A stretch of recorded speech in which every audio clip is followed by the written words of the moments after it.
พี่น้องมื้อนี้ก็แวะมาหาซื้อของประจำครัวเนาะนี่ก็เป็นสิ่งจำเป็นอย่างหนึ่งเนาะสำหรับการเฮ็ดครัวผู้ใดเฮ็ดอยู่เฮ็ดกินก็สิฮู้เนาะคันคนอีสานบ้านเฮาเนี่ยสิต้องติดครัวไว้เป็นประจำเลยเนาะย่างมาถึง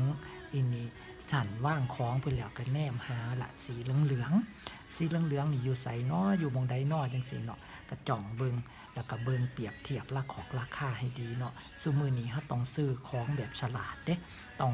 มาเบิงหาป้ายเหลืองๆเพิ่นเบิ่งวันหมดอายุให้ดีเด้แล้วก็ไอ้นี่เฮากินถึงเท่าใดแน่นอนเฮาก็ซื้อไปจังสิได้ราคาย่อมเยาสิได้ราคาถูก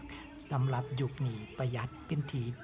สิ่งที่ดีที่สุดเนาะพี่น้องป้ายเหลืองๆก็คือป้ายเพิ่นลดราคานั่นเองเนาะพี่น้องในซุปเปอร์มาร์เก็ตเพิ่นสิมีป้ายเหลืองไว้ให้สังเกตสังการเด้อพี่น้องเอ่ย